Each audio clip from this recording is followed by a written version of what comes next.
Okay चलिए, so this is your version 3 document. तो आज थोड़ा सा एनालिसिस को और स्ट्रेच करेंगे। We'll try to get into some new areas and then I also show you some more questions that I have tried and then obviously we will keep building on it. ठीक है, so ये document will come to you end of day today और probably tomorrow.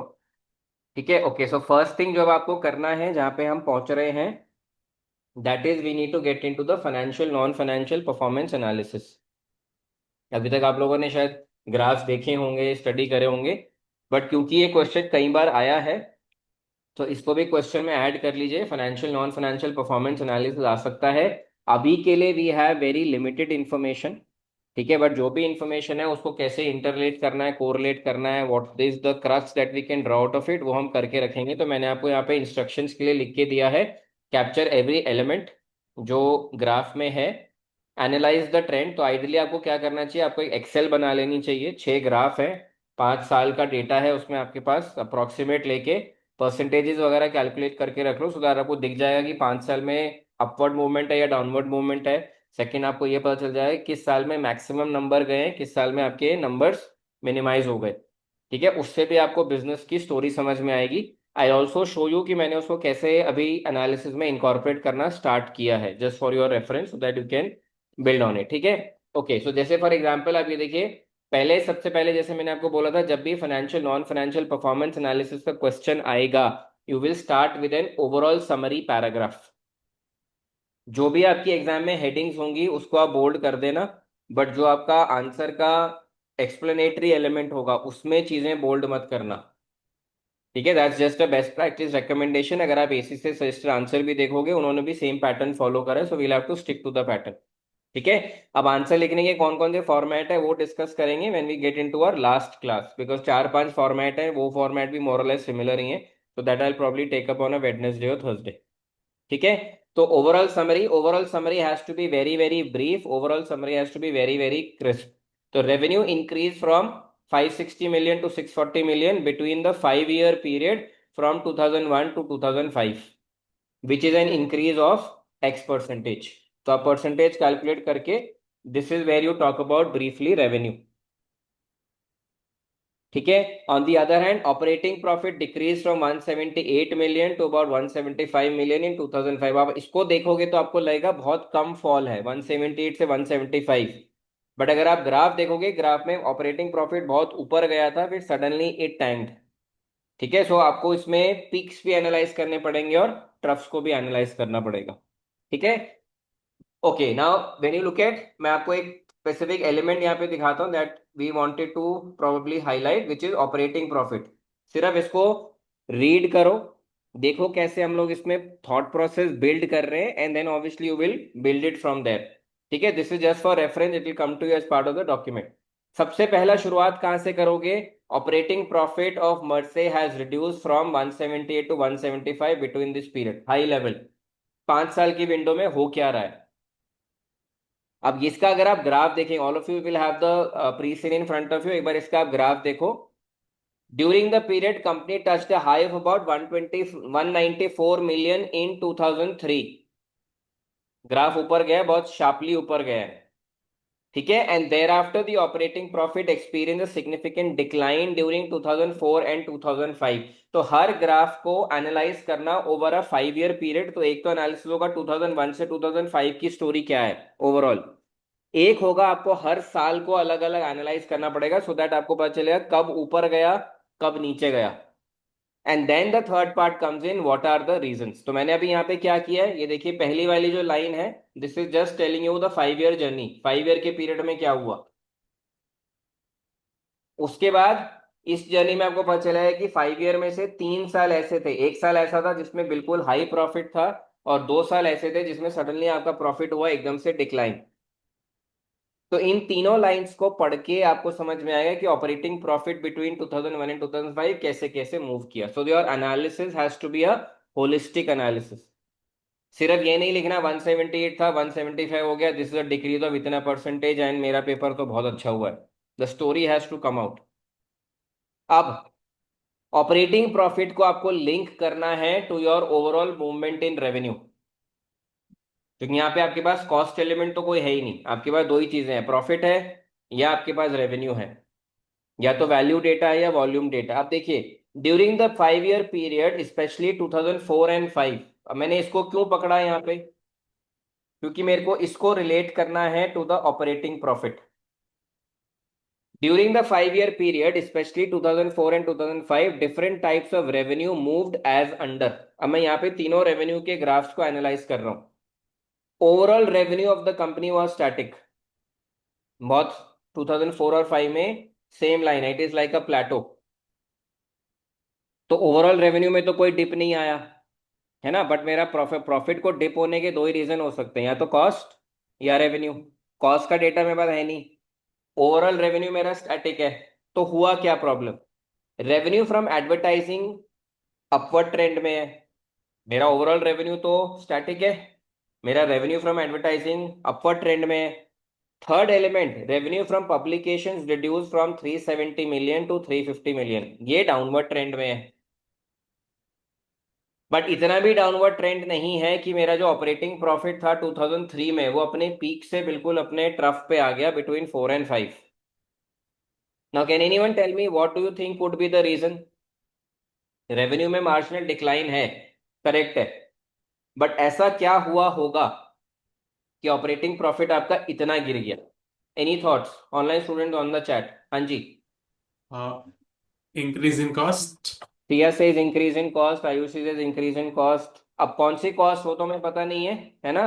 तो अब देखिए last time हमने क्या लिखा है, despite overall increase in revenue operating profit fell, indicating that the increase in overall cost of Mercer was higher as compare to the increase in revenue. तो अगर मेरा रेवेन्यू 10% से बढ़ रहा था तो प्रॉब्ली कॉस्ट मेरी 30% से बढ़ी, जिसकी वजह से वो डाउनफॉल आया। अब एग्जाम में आपका अगर आंसर है कि 178 से 175 गया, रेवेन्यू ओवरऑल स्टैटिक है, तो कॉस्ट की वजह से गया होगा, मार्क्स नहीं मिलेंगे। मतलब मिलेंगे, एक आध नंबर मिलेगा, but you can score probably more if you go to a deeper analysis. ठीक है, तो इस तरह से आपको पूरा स्लाइस एंड डाइस करना पड़ेगा। तो जो मैं आपसे बोलता हूँ ना, दिन के आपको 5 घंटे प्रीसीन में डालने हैं, वो इसमें लगेंगे। ठीक है, तो पहले मैंने पूरा ऑपरेटिंग प्रॉफिट एनालाइज किया 5 ईयर विंडो में, ईयर ऑन ईयर, फिर मैंने उसको रेवेन्यू की मूवमेंट से ट्रैक किया, रिलेट किया। फिर मुझे समझ में आया कि रेवेन्यू की वजह से इतना प्रॉब्लम नहीं है, मे बी कॉस्ट हो सकता है। कॉस्ट की विजिबिलिटी अभी तो नहीं है, ज्यादा विजिबिलिटी कब मिलेगी, एग्जिबिट इन दी एग्जाम, अगर ये एरिया टच हुआ तो। ठीक है, everyone clear on this. So this is how you will have to see through those graphs and this is how you will have to create your content. हाँ श्रुति, it could be fixed cost, it could be variable cost। अभी I think because we don't have visibility to cost, the bifurcation we'll say overall cost.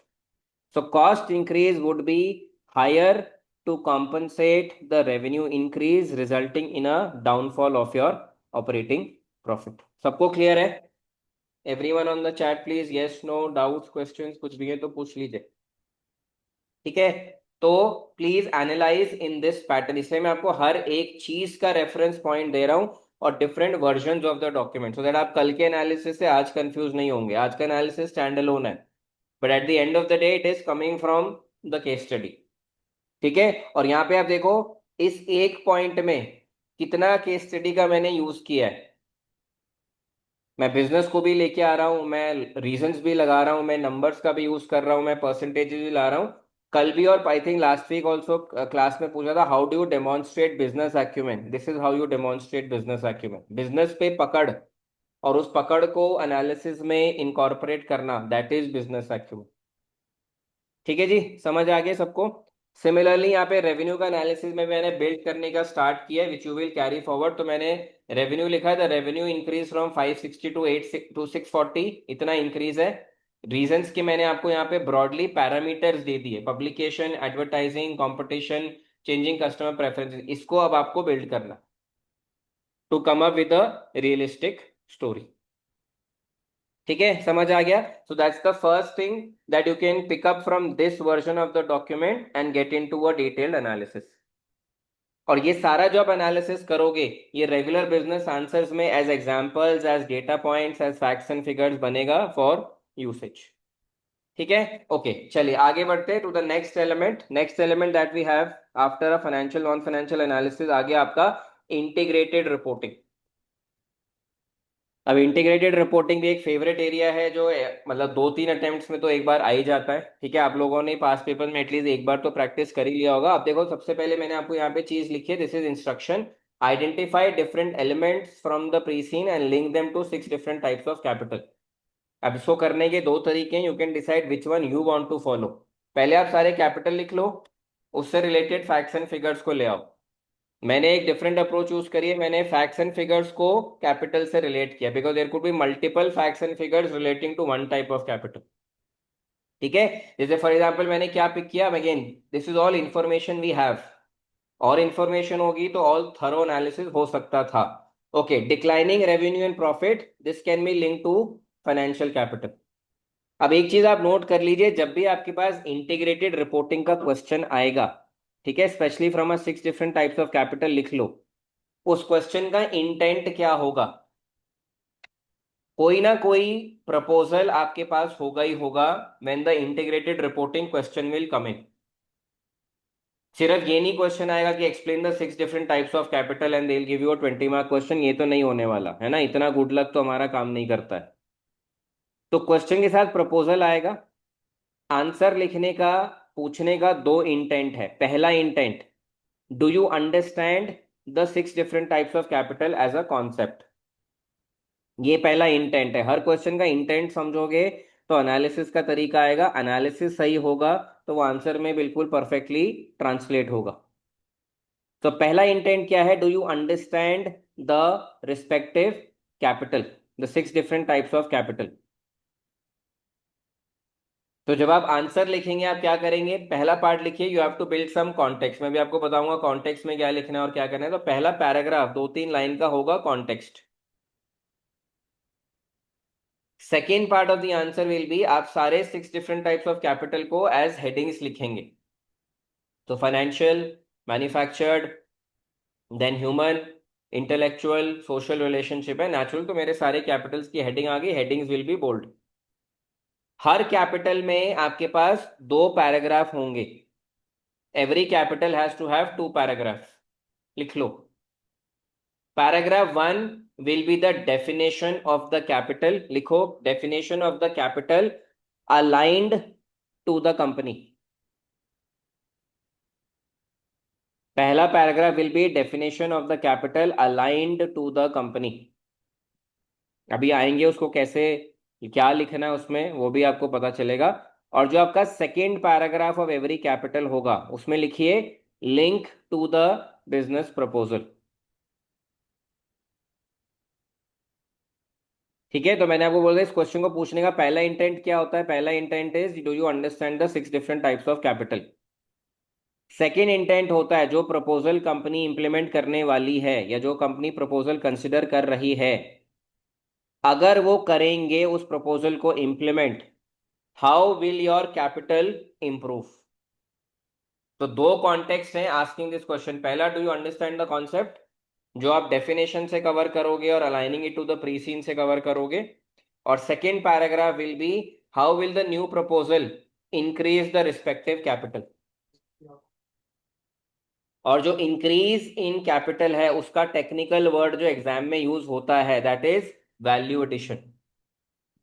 तो वहां पे value addition का सुन के porter value chain नहीं लगानी है कि ये तो एक अलग ही क्वेश्चन आ गया, एक तरफ 6 डिफरेंट टाइप्स ऑफ कैपिटल, दूसरी तरफ Porter's value chain. No, they will say how will accepting the proposal increase the value addition of the capital of the company, full stop. तो दो इंटेंट, पहला do you understand, second is are you able to identify how will it increase, इसलिए 2 paragraph.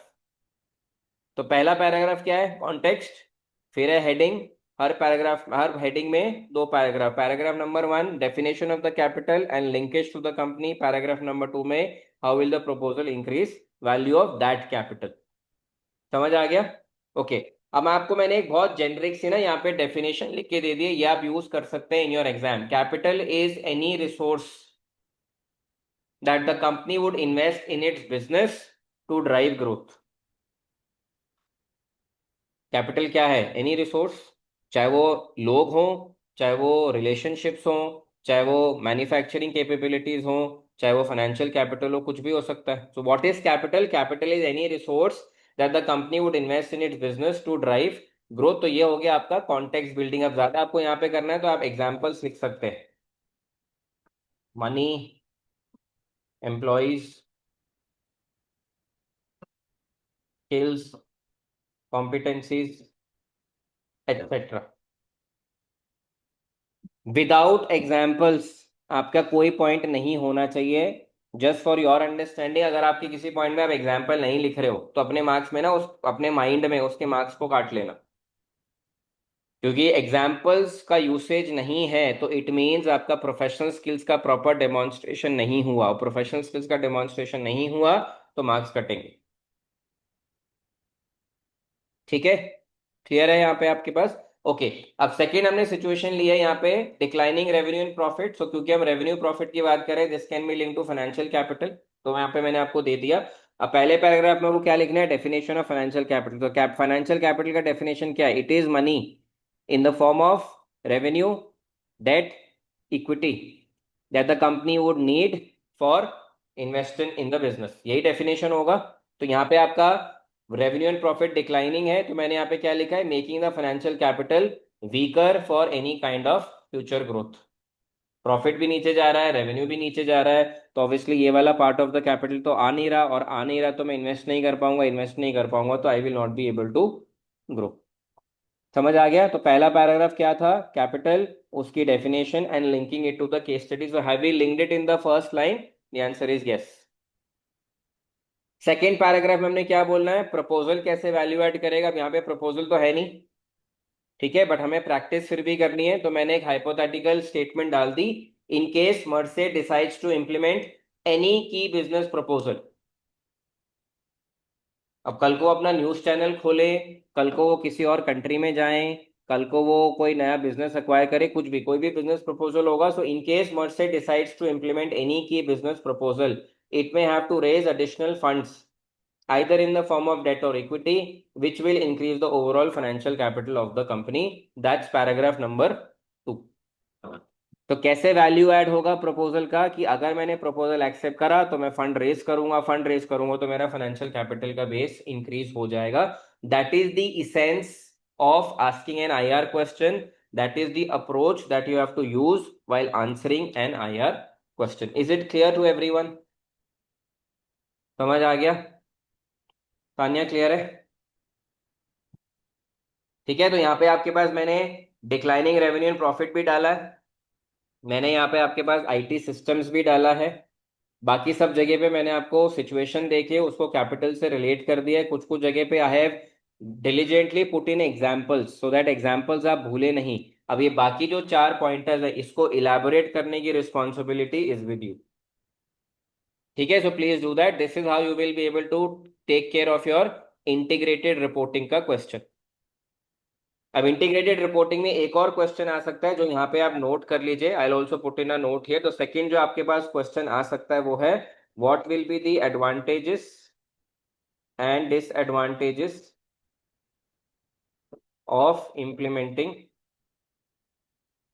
IR. इस question के advantage disadvantages अपने पास लिख के रखने ना, ये आपका सेकंड क्वेश्चन हो सकता है। तो कई बार वो आपसे क्या पूछते हैं, 6 different types of capital and they move forward. कई बार इंटीग्रेटेड रिपोर्टिंग के 2 सब पार्ट्स ऑफ द क्वेश्चन होते हैं, जहां पे आपसे एक वो पूछेंगे कैपिटल पे, दूसरा आपसे पूछेंगे एडवांटेजेस एंड डिसएडवांटेजेस। तो एडवांटेजेस की लिस्ट आपके पास होनी चाहिए, डिसएडवांटेजेस की लिस्ट होनी चाहिए। आपको क्या करना है, ड्यूरिंग द वीक, कल से लेके फ्राइडे सैटरडे संडे तक, हर पॉइंट जो आपको इस एनालिसिस में दिख रहा है, you have to elaborate on it so that you become comfortable with your thought process, कि हाँ ये मुझे पॉइंट समझ में आ गया, इसको मैं इलैबोरेट कर पा रहा हूँ ना। इलैबोरेशन जब भी आप लिखेंगे, जब भी आप इलैबोरेट करेंगे, 2-3 चीजें लिखिए वहां पे। इलैबोरेशन में क्या क्या इंक्लूड करना है, पहला एक्सप्लेनेशन। तो this is like a trio जो आपको माइंड में रखना है। पहला लिखने का मतलब, you have to elaborate means explanation, point को एक्सप्लेन करना आना चाहिए। Second, example. और third, any data point from the precis. ये तीनों का combination is what the invigilator is looking for. अगर आपने सिर्फ एक्सप्लेन करा है, दैट इज थ्योरी।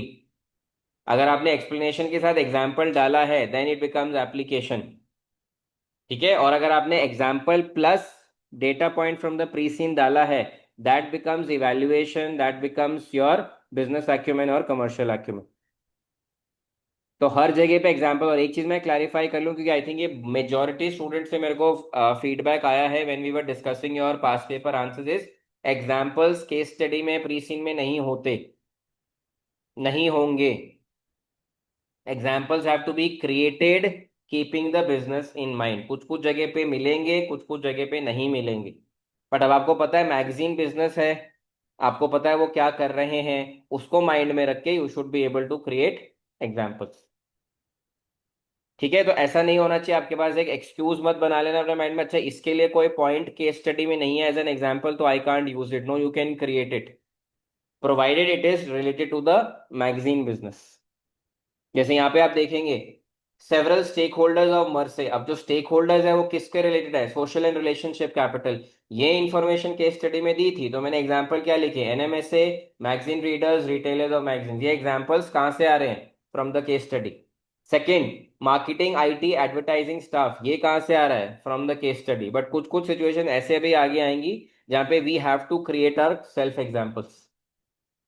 ठीक है, but examples are a must. यहाँ पे everyone clear. So integrated reporting का कॉन्सेप्ट आपको क्लियर है, कैसे अप्रोच करना है, क्या उसका इंटेंट है, and how do you have to frame and structure your answer.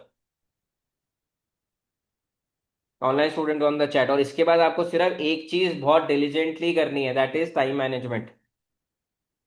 Do not get emotional about what you know and what you want to showcase. अगर टाइम खत्म हो गया, रुक जाओ वहां पे। 6 टाइप्स ऑफ कैपिटल लिखने थे, टाइम में 5 ही लिख पाए, छोड़ दो, आगे बढ़ जाओ। अगला question also deserves equal amount of respect and attention. बाद में टाइम बचेगा तो एक पॉइंट लिख देंगे, नहीं तो एक पॉइंट से कुछ ज्यादा फर्क पड़ने वाला नहीं है। ठीक है, तो सबसे पहला एलिमेंट क्या है, एटलीस्ट सारे पॉइंट्स वहां पे लिख लो, हेडिंग्स तो लिख लो। एक मिस भी हो गया तो इन्विजिलेटर को ये तो पता चल जाएगा ना कि आपको 6 पॉइंट्स आते थे। Dump it and explain it accordingly.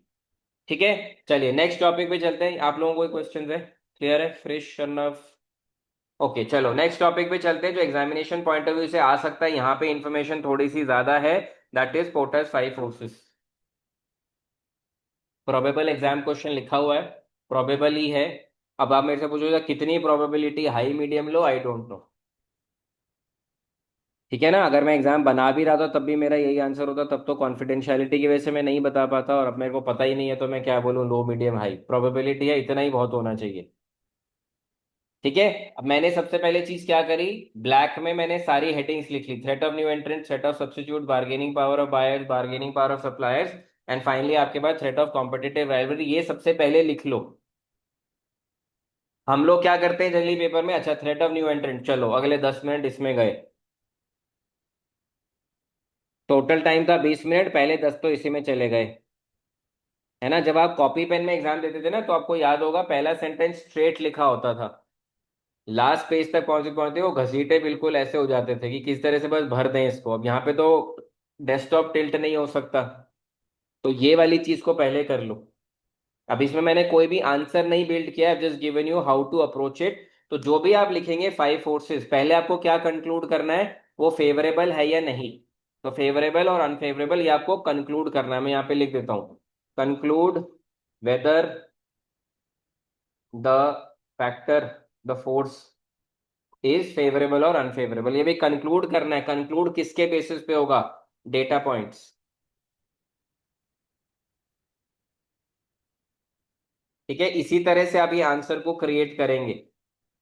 Porter 5 forces का कोई पास पेपर नहीं है क्योंकि क्वेश्चन आया नहीं है, तो मेरे पास कोई रेफरेंस पॉइंट नहीं है। We'll have to create a reference point.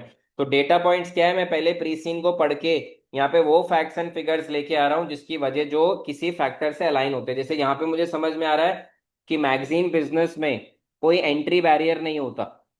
आज मैं चाहूँ तो मैं भी अपनी पब्लिकेशन खोल सकता हूँ, लिमिटेड कैपिटल चाहिए, लिमिटेड स्किल्स चाहिए, लिमिटेड रिसोर्सेज चाहिए, you can get started now because there is no entry barrier, this factor is unfavourable. आप पूछोगे सर ये कैसे पता चला, तो जो फर्स्ट सेशन में बताया था ना, ब्लैक एंड व्हाइट के बीच में जो ग्रे एलिमेंट है, ये ग्रे एलिमेंट है। 5 मेजर कॉम्पिटिटर्स है, बट कहीं पे भी कंपटीशन में कोई बैरियर वैरियर कुछ नहीं लिखा, तो यू कैन सेफली अज्यूम कि there is no major entry barrier. वो इंडस्ट्री ऐसी नहीं है जहाँ पे कोई बैरियर हो। मीडिया हाउस होता तो बैरियर होता है कैपिटल का। इसमें तो कोई बैरियर ही नहीं है। आप एक मैगजीन से शुरू करो, you entered the magazine industry. तो प्रिंट के अंदर बैरियर। अच्छा। डिजिटल के अंदर क्या बैरियर है? हर दूसरे बंदे की वेबसाइट है। ये स्टडी में लिखा था प्रिंट के अंदर कॉस्ट काफी ज्यादा लग रही है, तो प्रिंट बैरियर सारे। तो मैं तो एक मैगजीन प्रिंट करूंगा तो रिलेटिवली कम कॉस्ट, ये तो 300 मैगजीन प्रिंट कर रहे हैं। मतलब कॉस्ट के not be a barrier to entry. Capital is a barrier to entry, cost is a barrier to profit. कि इस इंडस्ट्री में प्रॉफिट ज्यादा नहीं है, बट क्या इस इंडस्ट्री में मैं कॉस्ट की वजह से एंट्री नहीं ले सकता? तो आंसर इज बिल्कुल ले सकते हो। ठीक है, तो सारे पैरामीटर्स का क्रक्स ये निकल के आता है कि इस इंडस्ट्री में कोई एंट्री बैरियर नहीं है। अभी मुझे सिर्फ इसमें यही पॉइंट मिला है। इस पॉइंट के बेसिस पे आप कंक्लूडेड कि ये फैक्टर अनफेवरेबल है, क्योंकि जितना बैरियर कम होते हैं उतनी एंट्री आसान होती है। जितनी एंट्री आसान होगी मर्से के लिए, it will be unfavourable because they will have to face more competitors. अब जो next part of the question हमें ट्राई करना है over the next few days, ये क्वेश्चन है, how should the company mitigate this. अब 2 मिनट के लिए आप सोच के मुझे बता सकते हैं ऑन द स्पॉट क्या स्ट्रैटेजीज हो सकती है जिससे थ्रेट ऑफ न्यू एंट्रेंट्स को मिटिगेट करा जा सकता है। Online student on the chat, any thoughts that come to your mind? हाँ जी, ऑन द स्पॉट सोचने की हैबिट डालो, क्योंकि एग्जाम में कुछ ना कुछ क्वेश्चन ऐसा आएगा, एक भी हो सकता है, दो भी हो सकते हैं, जहां पे आपको वहीं सोचना पड़ेगा, क्योंकि आपके पास हो सकता है कोई बैकग्राउंड फोरग्राउंड हो ही ना। हमने शायद वो क्वेश्चन एंटिसिपेट ना करा हो, किया भी हो तो हो सकता है आपको याद ना हो। तो कैसे आप करोगे? How will you mitigate the threat of new entrants? तो Hardik, strengthen reader loyalty, that will be part of your bargaining power of customers. So returns access. Content should be unique, content unique करने से आप threat of new entrants को कैसे prevent करोगे Siya? Think on those elements. So return even accessibility का हो जाए तो हमारी सर्विस ज़्यादा improve हो जाएगी। दोबारा बोलो। So returns का access मतलब कोई अगर रिटर्न करना चाहता है कस्टमर तो उसको हम access करते रिटर्न क्या, बुक? हैं। मतलब सर मैगजीन्स को अगर कोई रिटर्न करना चाहता है तो वो कर सकते उससे एंट्रेंट्स कम कैसे हो हैं। जाएंगे? सर हमारी कंपेटिटिव एडवांटेज। कैसे? वो अपनी एक मैगजीन वो भी रिटर्न करना अलाउ कर देगा। यूएसपी सोचना पड़ेगा ना। स्ट्रैटेजी तो है, करनी भी चाहिए, but how will it prevent the competitor from entering? जैसे श्रुति ने एक पॉइंट लिखा है which is still making sense, in economies of scale.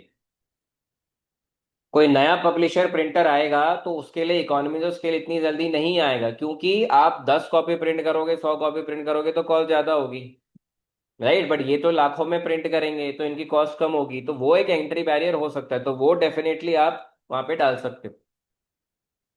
ठीक है, बट वो स्ट्रेटेजी टू ओवरकम एंट्रेंस नहीं है, वो इंडस्ट्री का नेचर है। तो उसको हमें कहाँ पे ऐड करना पड़ेगा Shruti? You will actually have to add it to कि this could be an entry barrier, जैसे मैंने अभी लिखा है ना, no entry barrier. Specific point में अगर आप जाओगे तो economies of scale could be an entry barrier हो सकता है। इसलिए बहुत सारे लोग मैगजीन पब्लिशिंग में नहीं आते कि भाई मेरी तो 100 मैगजीन बिकेंगी, मेरे को तो एक बुक की कॉस्ट 1000 पड़ेगी, प्रॉफिट कहाँ से आएगा? ठीक है, so that could definitely be a point. Okay, बाकी सजेशन देखते हैं। मार्केट पेनिट्रेशन से सौम्य करेक्ट।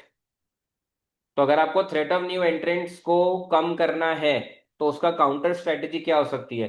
मैं इतना मार्केट में फैला हुआ हूं कि मेरा कॉम्पिटिटर वहां तक पहुंचने में टाइम लगाएगा ना। आज कोई कोका कोला से कंपटीशन करेगा, कोका कोला कहेगा मैं इंडिया के हर गांव में हूँ। क्या आप शुरू में हर गांव में जा सकते हो? जा सकते हो, but you need that capital. ठीक है, so yes you are correct Saumya, market penetration could be a strategy. Similarly Ayushi says contract with suppliers to limit access to paper, ink etcetera to new entrant. तो आयुषी, इसको ना consider करा जाएगा to be an unethical business practice. This is like you creating an artificial entry barrier. पहले मैं आपको बताता हूँ ये काम क्यों नहीं करेगा, good point, but every point has to be calibrated. ये क्यों काम नहीं करेगा? Because suppliers also wants to grow. वो सिर्फ आप पे डिपेंडेंट रहेंगे और आपका वॉल्यूम और बिजनेस डिपेंडेंट रहेगा, तो सप्लायर कैसे ग्रो करेगा? तो वो कहेगा ना मेरे को तो और कस्टमर चाहिए। तो that is why this strategy will not work. ठीक है, तो पहला स्टेप क्या है? पॉइंट्स को सोचना, जैसे आप सबने सोचा चैट पे। दूसरा स्टेप क्या है? वेदर इट इज रेलेवेंट और नॉट, उसका रीजन आपको लेके आना है। जैसे हम बोलते हैं ना एसबीएल में, नो पॉइंट इज राइट और wrong, what matters justification. Invest in digital capabilities. Now digital capabilities तो कॉम्पिटिटर भी ला सकता है ना हार्दिक। ऐसे सोचो कि डिजिटल में मैं क्या, मतलब पहले से ही करके रखो कि कॉम्पिटिटर आएगा तो ऑब्वियसली सब जगह नहीं जा पाएगा, so you have to push your digital so that अगर कॉम्पिटिटर आया भी आपके पास दो सोर्स ऑफ रेवेन्यू है। Good thought. So reasoning has to be strong. ठीक है, so Hardik, Ayushi, everyone who tried, Saumya, Shruti, Siya, समझ में आ रहा है? तो इस तरह से you will have to build brand trust. Trust can be better, can be a barrier. Brand trust can be a barrier. How many of you agree कि न्यू एंट्रेंट्स में बैरियर की तरह एक्ट करेगा? जहां पे भी पुष्पा ब्रांड आ गया, the brand word, the brand value, the brand trust, that is bargaining power of customers. Brand can invoke loyalty, but brand, आज आप बोलो जी इंडिया में मारुति चलता है, तो क्या टेस्ला को आप रोक लोगे आने से? दी आंसर इज नो, है ना? ब्रांड से ज्यादा से आप क्या कर सकते हो? लॉयल्टी खरीद सकते हो, if I can use that word. क्या अपनी इतनी अच्छी सर्विस दो, इतना अच्छा प्रोडक्ट दो कि कस्टमर और कहीं जाए ना, तो एक तरह से you you bought the customer. ठीक है, so brand trust, good point, bargaining power of supply customers. ठीक है, चलिए आगे देखते हैं। Reliability, source of information. So ये तो इनपुट हुआ अरमान, दिस इज इंफॉर्मेशन कि कितने एंट्रेंट आने वाले हैं, वो इंफॉर्मेशन मिलेगी तब आपको स्ट्रैटेजी बनानी पड़ेगी। हम यहाँ क्या करने की कोशिश कर रहे हैं? How will I cope up with the pressure of new companies entering into the market. इसको ऐसे सोचो, आज सबको पता है टेस्ला इंडिया में आ गया है, आज सबको पता है फॉरेन कार्स पे ड्यूटीज कम हो गई हैं। How will a Mahindra cope up to this? How will a Maruti cope up to this? How will a Honda cope up to this? How will a Tata cope up to this? उनको अपनी counter strategy लानी पड़ेगी ना, वो आपको यहाँ पे सोचना। ठीक है, समझ आया? हाँ जी।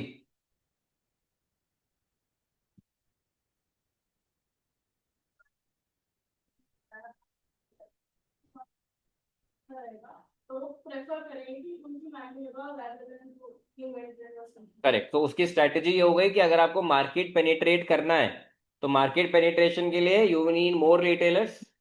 ठीक है, you need relationship with bigger retailers. Exclusivity मिलेगी तो कॉम्पिटिटर्स को टाइम लगेगा आपसे कोप अप करने में। ठीक है, so that is how you have to think through in terms of the capabilities और स्ट्रैटेजी, जिससे बेसिस पे आप उसको काउंटर कर पाओगे। Invest more in R&D। तो Tejas, R&D is the backend. आपने इन्वेस्ट किया R&D पे, उसका कोई आउटकम नहीं आया, आउटकम आएगा तो क्या आएगा? प्रोडक्ट। ठीक है ना? तो वो जो प्रोडक्ट है वो कहाँ पे जाएगा? Substitutes. R&D where? In the product. Product fits where? In the five forces, substitutes. ठीक है ना? तो पहला एलिमेंट है पॉइंट को सोचना, सेकंड एलिमेंट है उसका रीजनिंग, थर्ड एलिमेंट है उसका फिटमेंट। तीनों चीजें लिख लो, so that when you are analysing you keep these three elements in mind and इनको एक साथ करना है। पहला लिखो पॉइंट, सेकंड लिखो रीजनिंग, थर्ड लिखो fitment. Go to see some of your trying to come up with pointers, यही हमें करना है अगले 5 6 7 दिन। Increase divisions here. Divisions will cater to what? Product. Product comes under which force? Substitutes. Point क्या है? मुझे कंपनीज को आने से रोकना है, या अगर कंपनी आ भी जाए तो मेरी सिचुएशन ऐसी हो कि मैं उनको कोप अप कर पाऊं। कैसे कर पाऊंगा? साइज से। कैसे कर पाऊंगा? स्केल से। कैसे कर पाऊंगा? अपने कॉम्पिटिटिव एडवांटेजेस से। वो कहाँ से आएगी? कैपिटल से, इकोनॉमीज ऑफ स्केल से। इन सब चीजों ऐसे रीजन आउट करो। तो पहला is point, second is reason, third is fitment. ठीक है, समझ आया? ओके, चलिए आगे देखते हैं। तो इसी तरह से मैंने सब्स्टिट्यूट्स लिखा है। सब्स्टिट्यूट में देखो मैंने क्या लिखा है, content available for free. Substitute किसका? मेरी मैगजीन्स का। मेरी मैगजीन्स का सब्स्टिट्यूट क्या है? जो भी फ्री में कंटेंट है वो मेरी मैगजीन का सब्स्टिट्यूट है। मैं भी तो मैगजीन में कंटेंट डाल रहा हूँ। ठीक है, सेकंड सब्स्टिट्यूट क्या है? Online apps, social media. Other substitutes क्या है? Several publication. पब्लिकेशंस किसके? कॉम्पिटिटर के भी और मेरे भी। कल हमने देखा था ना, you have 300 magazines in 8 different categories, which means एक कैटेगरी में मल्टीपल मैगजीन्स हैं। तो कल को कोई स्पोर्ट्स मैगजीन लेके लेने आएगा तो उसको 5 6 ऑप्शंस तो आपकी कैटेगरी में ही मिल जाएंगे। वो भी तो आपके लिए थ्रेट ऑफ सब्स्टिट्यूट है ना, आपकी मैगजीन आपस में लड़ाई कर रही है। इसलिए हमने कल एक पॉइंट क्या बोला था? Rationalise the number of magazines. 4 magazine की जगह ना 2 बड़ी मोटी मैगजीन बना लो। एसकेयूज कम हो गए तो उसका मैनेजमेंट कम होगा, मैनेजमेंट कम होगा तो ऑटोमेटिकली बिजनेस कैन इम्प्रोवाइज। ठीक है। सिमिलरली तो यहाँ पे मैंने सब जगह पे आपके लिए एडिशनल क्वेश्चन लिखा हुआ है, how should the company mitigate this, how should the company mitigate this, this is where you have to put in your thoughts. तो point plus reason plus fit.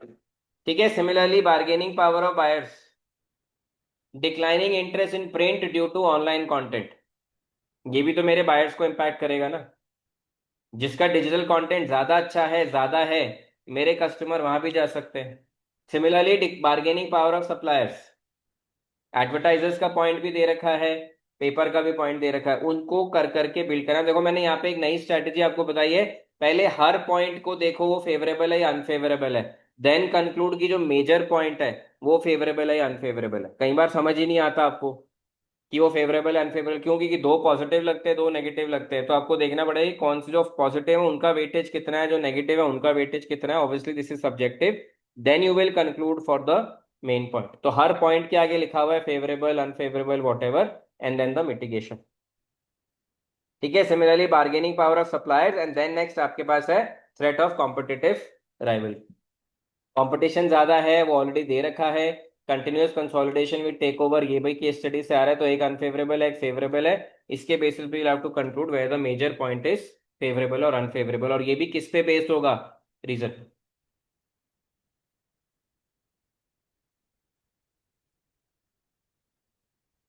हमारी सर्विसेज ले रहे हैं ना, एडवर्टीजमेंट तो उन्हीं से आएगा ना, वही तो हमें सप्लाई करेंगे। एडवर्टाइजर हमारे कस्टमर, कस्टमर जो यहाँ पे है उसको मैंने सिर्फ रीडर माना है, जो एंड कस्टमर है। एडवर्टाइजर एंड कस्टमर नहीं है। एडवर्टाइजर क्यों आ रहे हैं, क्योंकि उनको उन कस्टमर तक पहुंचना है। ठीक है ना, तो मेरे लिए वो एक रेवेन्यू सोर्स है, बट रेवेन्यू सोर्स में वो मेरा एक सप्लायर है ऑफ द एडवर्टीजमेंट। चलो यहाँ पे कैसे रीडर की पावर है बट एडवर्टाइज की ज्यादा है।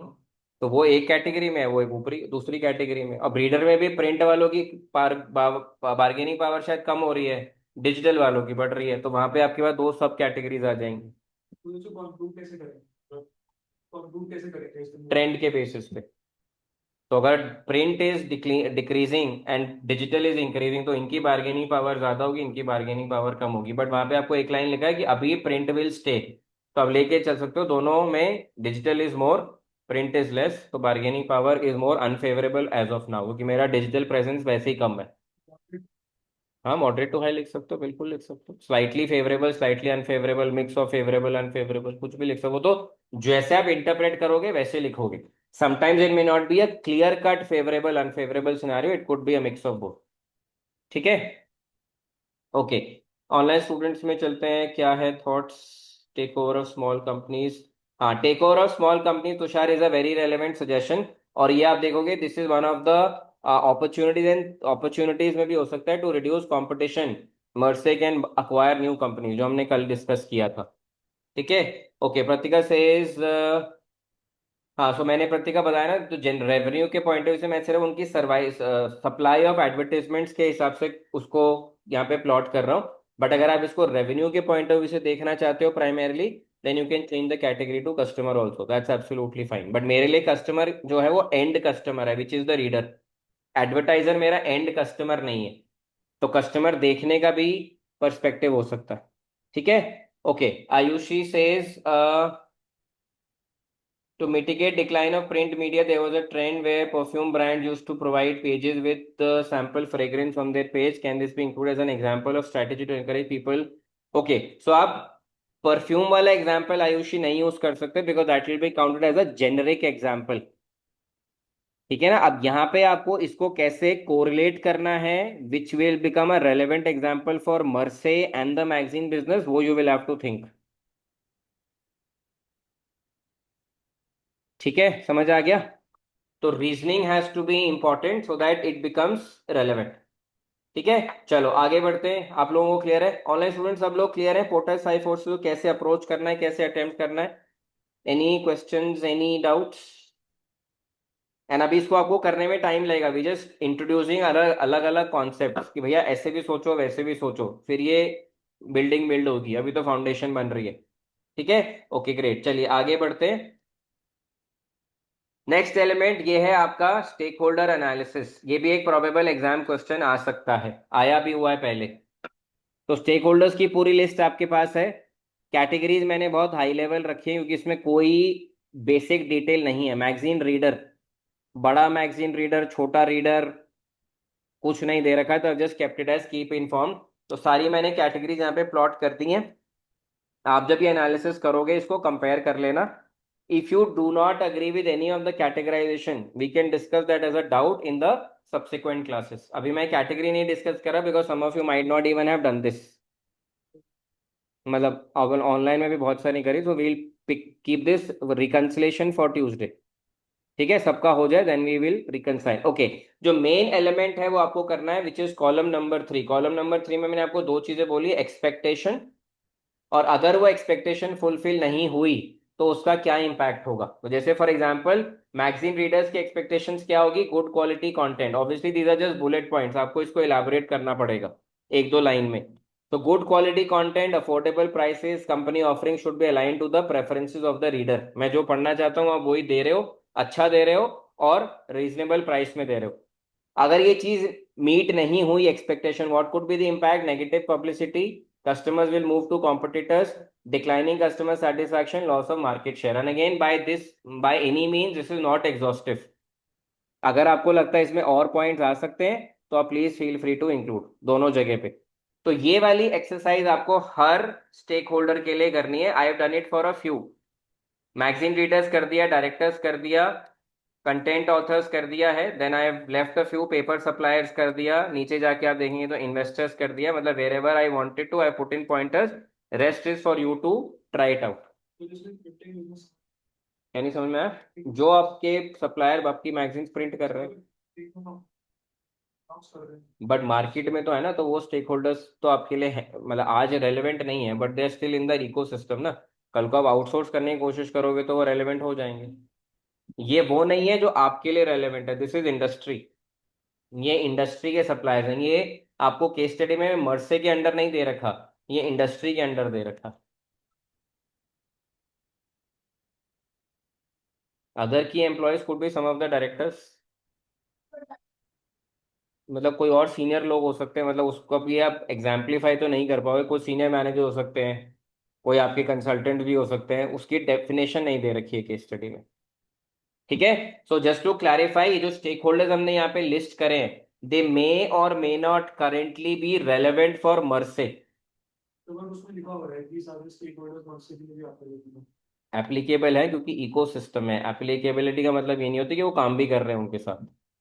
जैसे फॉर एग्जांपल आप यहाँ पे देखोगे, रीडर्स सबके लिए एप्लीकेबल है, डायरेक्टर सबके लिए एप्लीकेबल है, कंटेंट ऑथर में फ्रीलांसर्स एम्प्लॉय दोनों। अब आप कुछ के लिए फ्रीलांसर ही हो सकते हैं, कुछ के लिए दोनों हो सकते हैं, कुछ के लिए अपने ही एम्प्लॉय हो सकते हैं, वो तो बिजनेस टू बिजनेस वेरी करेगा।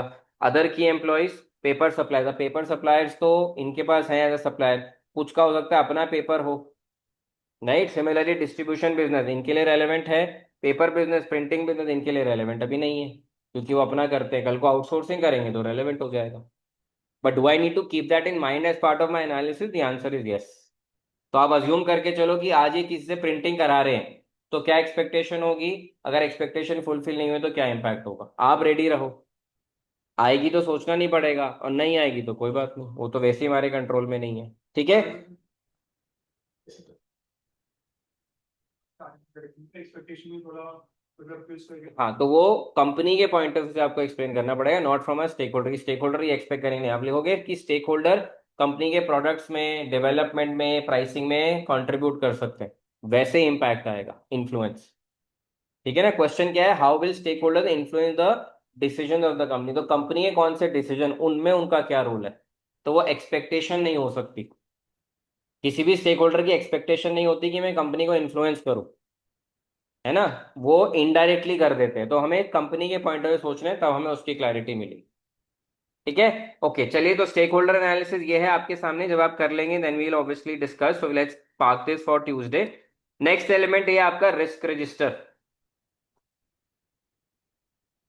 तो आपके पास रिस्क तो दे रखे हैं, हर बार होता है केस स्टडी में रिस्क दिए होते हैं। इम्पैक्ट भी आपको दे रखा है, तो जो ग्रीन में आपको इम्पैक्ट दिख रहा है this is coming from the precis. जो रेड ब्राउन में इम्पैक्ट आप देख रहे हैं, additional impact, that is where you have to think through. अब एग्जाम में जाके आपके रिस्क भी चेंज हो सकते हैं। जैसे कोर्जेट्स में आया था ना, climate change, technology, why are this risk dynamic है, उनका कॉन्सिक्वेंस क्या होगा, वहां पे आपको वो तीन चार और रिस्क दे सकते हैं। राइट, तो अभी के लिए आपको क्या करना है, दो चीजों पे फोकस करना है। Everyone just make a note of this. तो रिस्क में you need to think of additional impact. ये रहा, मैंने कुछ कुछ करे भी हैं इसमें जैसे as a sample, so that you have a reference point. हर चीज का रेफरेंस पॉइंट होगा तो आप उस डायरेक्शन में सोच सकते हो। और सेकेंड मोस्ट इंपॉर्टेंट एलिमेंट जो केस स्टडी में नहीं है, इन रिस्क को कैसे, सॉरी, इन इम्पैक्ट्स को कैसे आप मिटिगेट करने वाले। मिटिगेशन इंपॉर्टेंट है, मिटिगेशन से कोई और प्रोबेबल क्वेश्चन भी क्रिएट हो सकता है। ठीक है, तो यहाँ पे मैंने आपके पास दो तीन रिस्क के लिए ऑलरेडी ये चीज करी है। सो प्रोडक्शन के लिए करा है, लीगल का ट्राई करा है, then I have done it for problem with paper suppliers करा है। कुछ कुछ जगह पे मैंने सिर्फ मिटिगेशन किया है, so I have done a mix and match just for you to understand and probably carry that forward. ठीक है, बट जैसे जैसे आपके पास ये एनालिसिस के वर्जन डॉक्यूमेंट्स आ चुके हैं, दिस इज वर्जन 3, तो हर वर्जन के इंडिविजुअल एनालिसिस को कंप्लीट करते जाना, सो दैट आपके पास हर जगह पे जहाँ एडवांटेज लिखा है चार पांच एडवांटेज हो, जहाँ पे डिसएडवांटेज लिखा है डिसएडवांटेज हो, और उनमें से एटलीस्ट 60% एडवांटेज डिसएडवांटेज को आप इलाबोरेट करके भी देख लेना अपने रेफरेंस के लिए कि हो पा रहा है या नहीं हो पा रहा। That is the preparation for precis, not just the thinking कि हाँ मैंने सोच लिया मैं लिख लूंगा। लिखने में ही तो सबसे ज्यादा चैलेंज आता है। ठीक है, तो यहाँ पे आपके पास ये रिस्क रजिस्टर है। तो problem with platform suppliers, and थोड़ा सा आपको जैसे मैंने बोला ना, out of the box and without the box सोचना पड़ेगा। Don't apply any limiting factor. Mitigation कैसे हो सकती है, थॉट्स हैं, एक्चुअली में कौन सा यूज करेंगे, that is not the essence of SBL. SBL में जैसे मैंने आपको क्या बोला था कल, क्वेश्चन का सोचने का तरीका है, क्या क्या कर सकते हो, कैसे करोगे वो नहीं कोई पूछने वाला है। How will you do it, nobody is going to ask, क्योंकि this is subject to approval. मैंने चार पॉइंट प्रेजेंट करे, मैनेजमेंट इसमें से कौन सा पॉइंट एक्सेप्ट करेगा, उसी का तो इम्प्लीमेंटेशन होगा। सो इम्प्लीमेंटेशन कैसे होगा, that's not the intent of SBL. क्या क्या इंप्लीमेंट हो सकता है वो सजेशंस में मेरे को इंटरेस्ट है। ठीक है, एवरीवन सॉर्टेड हियर। तो this is how you will develop your risk register. Foreign currency risk and how will it impact. तो अगर मैं कल को फरहान एक्सपैंड करता हूँ beyond Darland which has a different currency, तब फॉरेन करेंसी रिस्क एप्लीकेबल होगा। अभी तो मेरे लिए कोई फॉरेन करेंसी रिस्क एप्लीकेबल नहीं है, because I am situated in one country which is my home country. ठीक है, तो वो क्वेश्चन आपका कहाँ पे आएगा, जब आप expansion into a different country करेंगे, जो हमने कल डिस्कस किया था, इज मार्केट डेवलपमेंट। तो वहां पे क्वेश्चंस एसबीएल के कहाँ पे फोकस रहेंगे, कौन सी कंट्री में जा सकते हैं वो कैसे चूज करें, तो पोर्टस डायमंड आ जाएगा। जो कंट्री चूज कर लिया तो कैसे एंटर करें, स्ट्रेटजीज टू एंटर आ जाएगा। किस स्ट्रेटजी में क्या एडवांटेज डिसएडवांटेज है, वो एसबीएल का क्वेश्चन बनता है। करेंसी रिस्क को कैसे मैनेज करना है, वो प्रॉब्ली जस्ट अ रिस्क होगा यहाँ पे। तो उसमें भी आप क्या करोगे, हेजिंग करोगे, फॉरवर्ड कॉन्ट्रैक्ट्स वगैरह लोगे, बट वो इसका इसेंस नहीं है। ठीक है, दैट्स अ स्पेशलाइजेशन सब्जेक्ट का करिकुलम। ठीक है ना, तो वो आपका डिफरेंट सब्जेक्ट में चला जाएगा। I hope that clarifies. चलिए आगे बढ़ते हैं। So is everyone clear with risk register, कैसे सोचना है कैसे करना है। Any questions, any doubts, quickly एक बार चैट पे देखते हैं। हाँ जी। हम्म।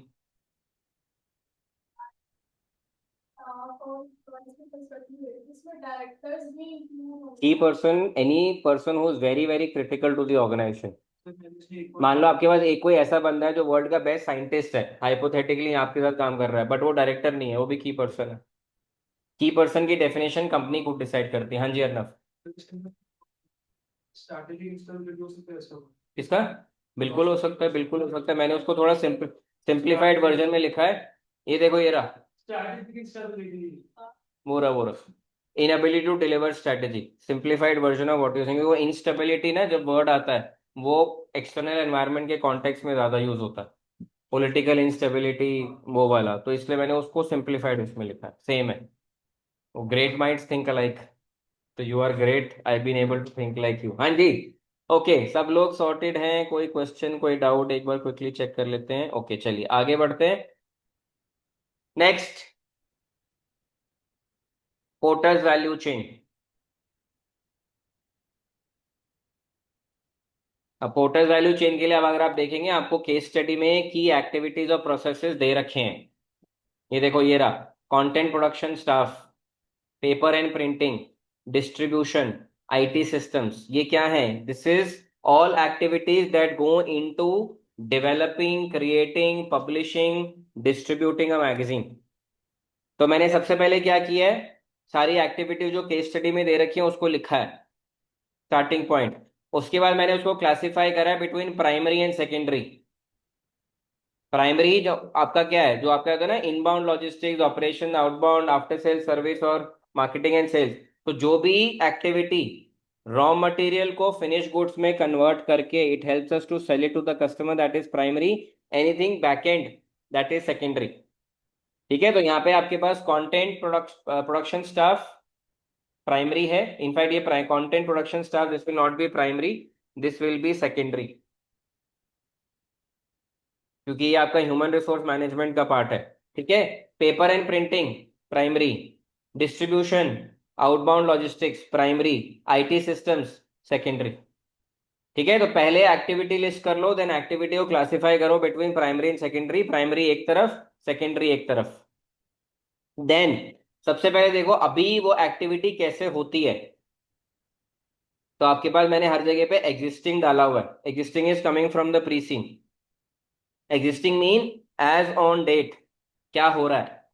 तो प्रोडक्शन में, कंटेंट प्रोडक्शन में in house authors and freelancers हैं, पेपर एंड प्रिंटिंग में सोर्स फ्रॉम सेवरल सप्लायर्स है, इन हाउस प्रिंटिंग है, डिस्ट्रीब्यूशन में आपके पास printing location is distribute to hub and then centre of डालन, ये करके इन्फॉर्मेशन दे रखी है। दिस इज पॉइंट नंबर 3, पहला activity, classified activity, then existing.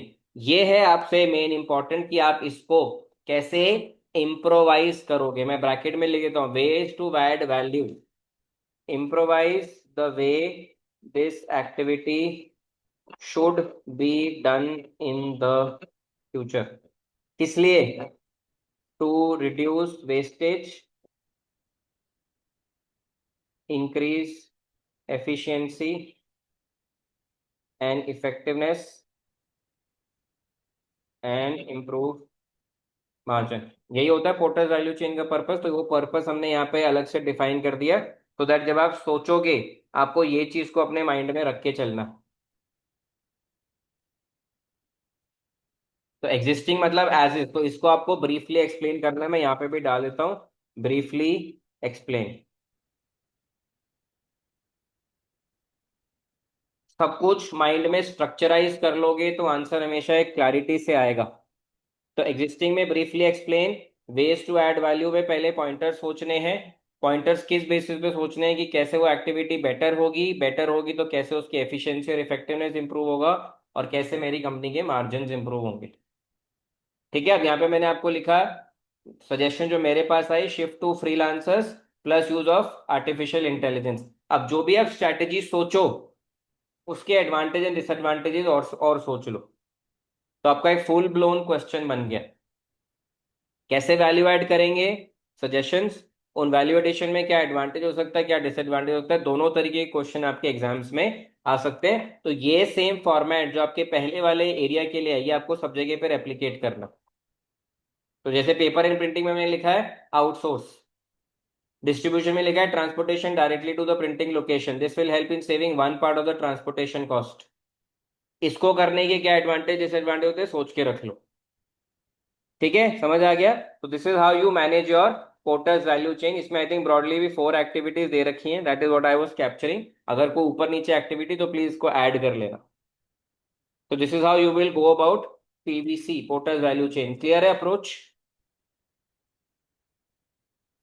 तो हर चीज का आपके पास रेफरेंस पॉइंट है, रेफरेंस पॉइंट को और सोच के बिल्ड करना है and convert into a probable answer, under the caveat कि आपके पास एग्जिबिट्स और अनसीन इंफॉर्मेशन अभी नहीं है। वो आएगी तो आपकी वैल्यू ऑफ द आंसर और एनहांस होनी चाहिए। ठीक है, is everyone clear? Ayushi, Hardik, Tushar, Tejas, Farhan, Kanishka, हुवल, Siya, Keshav, Saumya, Armaan, Aditya, Riddhi is also here, Srinivas and Prachi. चलो यहाँ पे सब क्लियर है? क्वेश्चंस, डाउट्स, बहुत कुछ है ना करने का, तो प्लीज 5-6 घंटे दिन के focus concentrated analysis what you need. तभी ये बुर्ज बुर्ज खलीफा बनेगा। नहीं नहीं, इतने में हो जाएगा, क्योंकि पास पेपर के लिए भी 2-3 घंटे तो रखने हैं। अब आप अपना ओवरऑल टाइम टू स्टडी बढ़ाना चाहो, प्लीज फील फ्री। तो प्रोडक्टिविटी टाइम पे ब्रेक ले लो, फिर वापस आ जाओ, जैसे होता है वैसे कर लो। ठीक है। ओके, चलिए नेक्स्ट क्वेश्चन में चलते हैं। अब ये एक स्टैंड अलोन क्वेश्चन मैंने यहाँ पे अटेम्प्ट करने की कोशिश करी है, which is relating to your enterprise risk management framework. ये कभी आया नहीं है, आने की प्रोबेबिलिटी भी कम है, बट हाथ पांव ना फूले, क्या लिखें कैसे लिखें। तो मैंने उसमें भी आपको एक स्टैंडर्ड आंसर लिख के दे दिया। Most of the answer is already written here. समझ लेना इसकी अप्रोच। तो देखो, अप्रोच में समझाता हूँ क्या है। पहले आप ईआरएमएफ को अपने वर्ड्स में एक्सप्लेन करोगे। ईआरएमएफ का फुल फॉर्म लिख लो जिसको नहीं पता है, just for revision, enterprise risk management framework. आपके एसबीएल में एक फ्रेमवर्क है विच इज कॉल्ड द कोसो फ्रेमवर्क, जिसको आप लोग आई एम श्योर सारे बहुत कोसते होगे, इतना बड़ा फ्रेमवर्क क्यों बना रखा है कोसो फ्रेमवर्क। तो पहले आपको ईआरएमएफ को अपनी लैंग्वेज में 2-3 लाइंस में एक्सप्लेन करना है। Second part of the answer is कोसो के ईआरएमएफ के 8 स्टेप्स होते हैं। बस आपको उन 8 स्टेप्स की हेडिंग्स को इलेबोरेट करना है विद एग्जांपल्स। ठीक है। तो आप देखेंगे मैंने most of the steps, internal environment, objective setting, event identification, risk assessment, response control, mostly लिख दिए हैं। The only two you need to write on your own is information communication and monitoring. तो बाय चांस ये question आ गया तो you are ready. अब panic नहीं करना पड़ेगा, ऑब्वियसली चीजें पता है, उसको अपनी लैंग्वेज में वहां पे जाके रिप्रोड्यूस करना है। सो this is one specific question. मेरी एंटिसिपेशन ये रहती है हर अटेम्प्ट में ही आए। अभी तो नहीं आया। क्या वो मार्च 2026 का ऐतिहासिक अटेम्प्ट होगा? I don't know. ठीक है। बट अगर ये आया तो दिस इज फ्री मार्क्स, इसलिए नहीं आ रहा है ये। ठीक है जी। ऑनलाइन स्टूडेंट्स क्लियर है ईआरएमएफ? तो please make sure that you revise COSO as a framework, उसके 3 डायमेंशन, उसके 8 स्टेप्स, किस किस लेवल पे वो एप्लीकेबल है। So all of that needs to be revised. Are we clear? Okay, let's quickly check. Siya, Srinivas, Shruti, बाकी जनता। Pushpa is also clear. Aditya anyways बहुत कम रिस्पॉन्ड करता है। केशव, चलो फर्स्ट फ्यू रिस्पॉन्सेज से चलते हैं। I think that is okay. Next मैंने आपको एक प्रोजेक्ट सोचा है, आएगा नहीं आएगा I don't know. Let's say the government of Darland is wanting to work with Mersey on a national archive publication project. Archives होता है पुराना डेटा, है ना। तो मान लीजिए गवर्नमेंट के पास कुछ ऐसा डेटा है जो वो पब्लिक करना चाहते हैं in the form of a book.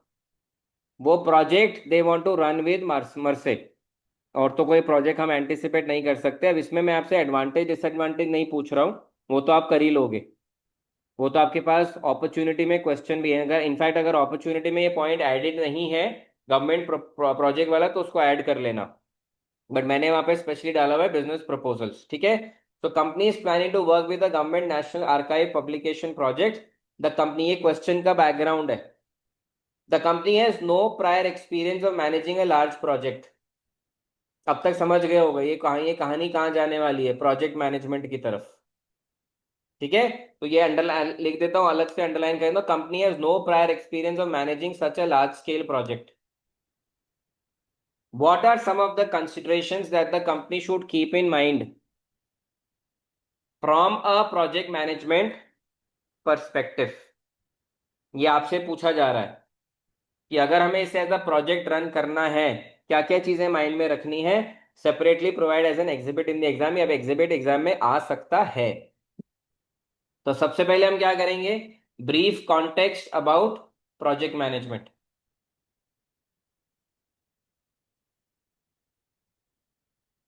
Large scale national archive publication project. ठीक है। अब इसमें क्या क्या चीजों को आपको माइंड में रख के आंसर को स्ट्रक्चर करना है। आंसर आप स्ट्रक्चर करेंगे, स्ट्रक्चर में आपको दे रहा हूं। सबसे पहले you will talk about the 3 critical project constraint which is time, cost and quality, briefly. दो लाइन का टाइम, दो लाइन की कॉस्ट, दो लाइन का क्वालिटी, प्रोजेक्ट कंस्ट्रेंट्स कवर हो गए because that's the critical part of a project. Second, आपको ये अगर प्रोजेक्ट करना है तो you will have to talk about these four types of project feasibilities. Technical feasibility क्या है, सोशल फिजिबिलिटी क्या है, एनवायरमेंटल फिजिबिलिटी क्या है, एंड इकोनॉमिक फिजिबिलिटी क्या है। So 2-3 lines for technical, social, environmental, economic individually. So that will be the second part of the answer. And then you will have to briefly touch upon the 5 stages of a project, which starts from initiation, planning, execution, controlling, and closing. अब यहाँ पे आपको चार पांच लाइनें for every stage लिखना पड़ेगा and then this will become a full blown answer from a project management perspective. ठीक है, स्ट्रक्चर आ गया है। नेक्स्ट स्टेप इज एक्चुअल लिखना। ये जरूर लिख लेना क्योंकि ये कभी लिखा ही नहीं है, ये पास पेपर में आया ही नहीं है। ठीक है, ओके। अनदर की aspect of project management that the company will need to keep in mind, which would ultimately drive success of the project, is to identify 2 key stakeholders. एक पैराग्राफ प्रोजेक्ट मैनेजर के बारे में लिख देना, एक paragraph project sponsor के बारे में लिख लेना, एंड यू आर डन। अब ये जितना कंटेंट इस आंसर में जाएगा ये आराम से ना 20 25 30 नंबर का क्वेश्चन बन सकता है बिकॉज वो एक क्वेश्चन इतना लंबा कभी पूछते नहीं स्टैंड अलोन, इसलिए प्रोजेक्ट का क्वेश्चन आज अभी तक आया नहीं। ये जो लास्ट पार्ट मैंने आपको दिया ना, project sponsor and manager, why should they be two different people, इस पे क्वेश्चन आ चुका है because this is a smaller question. अब इसमें एक चीज और आप ऐड कर सकते हो, यहाँ पे लिखना है तो लिख लो, what will be the roles and responsibilities. ये भी क्वेश्चन स्टैंड अलोन आ सकता है, roles and responsibilities of a project manager. तो this is also an area that you should attempt writing an answer for. हर आंसर में example, data points are a must. हर answer नहीं, हर answer के हर पॉइंट में। तो that is what you should keep in mind from a project management perspective. ये वाला थॉट प्रोसेस क्लियर है सबको?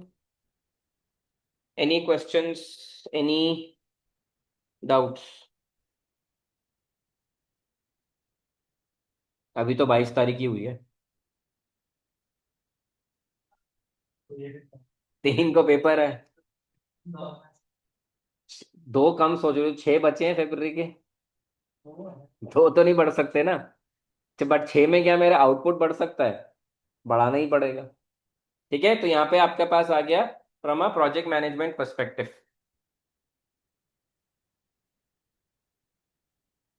क्या है चैट पे? ओके, चैट पे तो everyone is clear. Okay, now time for any additional questions that you have based on whatever analysis, reading जो भी आपने किया है डायरेक्शनली। अगर आपको कोई मेरे से इनपुट्स चाहिए तो please feel free to ask on the chat. आप अनम्यूट भी कर सकते हो अपने को और आप चैट के थ्रू भी पूछ सकते हो, so please go for it. कोई भी क्वेश्चन पूछ के मैडम, चलो सर अभी क्वेश्चन पूछने की स्टेज पे नहीं पहुंचे अभी तो अब्जॉर्ब हो रहा है।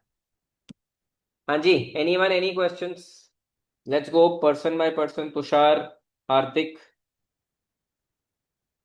फरहान ने क्वेश्चन पूछ लिया, I already answer it. Tejas, Mahak, okay, Siya, Kanishka, Ayushi, Saumya, Shruti, Pushpa, वेल्स, Pratika, Arman, Aditya, Srinivas, Riddhi and Prachi. No question, no question, कोई बात नहीं, आई एम अज्यूमिंग कि ट्यूसडे को क्वेश्चंस आएंगे। ओके, सो अभी के लिए what we will do is before we wrap up, quick चीजें 2-3 डिस्कस कर लेते हैं। एक तो आप लोग सब इस एनालिसिस को तो बिल्ड कर ही रहे हैं, सब आपके पास 3 वर्जन ऑफ द डॉक्यूमेंट्स हो जाएंगे आज के बाद। तो एवरी वर्जन है some questions, points that you need to develop, think about, so do that. ठीक है, that should consume majority of your time. Second element, आज we are on a Sunday. ठीक है, सो विच मीन्स कल से आपका syllabus recalling should also start, at least 1 hour per day. अब 2 करना है, 4 करना है, that is your call. 1 I need till 28th। First और सेकंड को तो ऑब्वियसली आप ज्यादा करोगे। ठीक है, और थर्ड पार्ट इज, जिन्होंने पास पेपर कर लिए, 1-2 पास पेपर और अटेम्प्ट कर लो। I already given you a list. जिन्होंने बिल्कुल नहीं करे और वो एग्जाम में जाके करने वाले हैं, that is a big risk that you are carrying. so please mitigate it before you go there.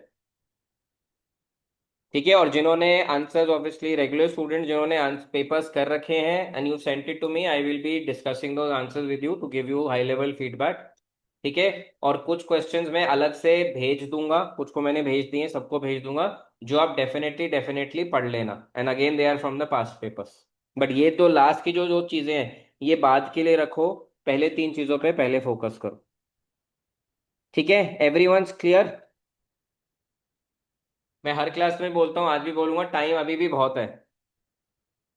Days के हिसाब से मत चलो, आवर्स के हिसाब से चलो। अब डेज तो कम लगेंगे, 8 ही दिन बचे हैं। हर दिन 12 घंटे कर लिए तो 100 घंटे पड़े हैं। हाँ, मैं तो 17 घंटा भी पढ़ा है। ये सिर्फ मेंटल ब्लॉक है। बिल्कुल है। हाँ जी Ayushi, yes there is a question, please ask.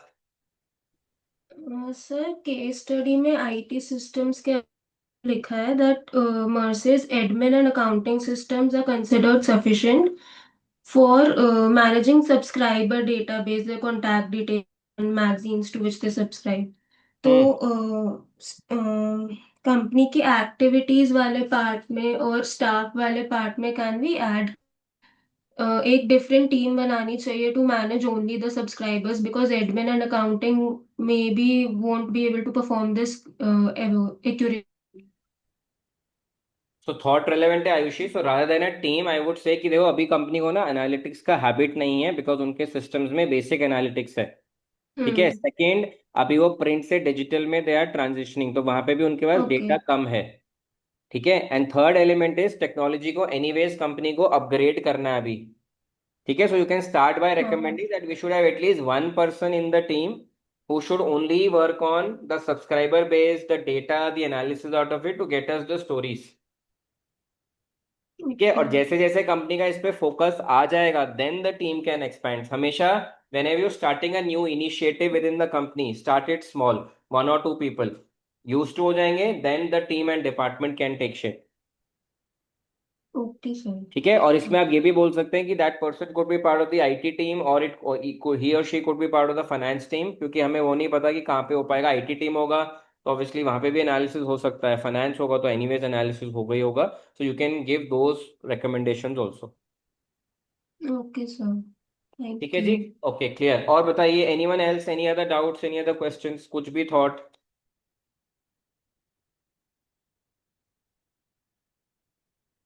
Okay, नहीं है तो ग्रेट, तो कीप फोकसिंग। ओके, नहीं, फरहान का कोई क्वेश्चन है, let me just quickly check. Directors have ownership of 30%. Is there any possibility for agency theory to be tested? Agency theory आ सकता है फरहान, मतलब जो भी पास पेपर, ये एजेंसी थ्योरी का कॉन्सेप्ट बीसीओ के पेपर में आया हुआ है, who are the agents, who are the principals. तो जो क्वेश्चन पहले आया हुआ है वो तो डेफिनेटली रिपीट हो सकता है। ठीक है ना, तो इसलिए जब आप ये एनालिसिस भी देखोगे, अभी मैं आपको ट्यूसडे वाली क्लास में एक final list of probable questions दूंगा, उसमें आपको एजेंसी थ्योरी का क्वेश्चन भी दिखेगा एंड आपको उसमें पास पेपर का रेफरेंस भी होगा, सो बिल्कुल आ सकता है। But it will be a very short question, 4-5 marks से ज्यादा का नहीं होगा, क्योंकि उसमें और कुछ बनता ही नहीं। ठीक है, document is needed, so document Srinivas is on the community, it was posted today morning. So there will be some lag between when the document is posted on the communities, because there is a cycle behind it. ठीक है, तो आज वाला document जो मैंने आपसे आज share करा है version 3, that will get uploaded to your community probably tomorrow, but version 2 जो था दैट इज ऑलरेडी देयर, तो do check the community on WhatsApp. ठीक है, चलिए, take care, stay safe, I will see you on Tuesday. So Tuesday को we'll meet for the next class, building the discussions, more questions, more insights, and then Tuesday Wednesday दोनों दिन continue करेंगे, need लगेगी तो Thursday, नहीं तो उसके बाद सेल्फ स्टडी मोड एक्टिवेटेड। ठीक है, चलो, take care, most of you are okay, clear, so welcome everyone, I will see you tomorrow for Tuesday. Bye Pratika, bye everyone.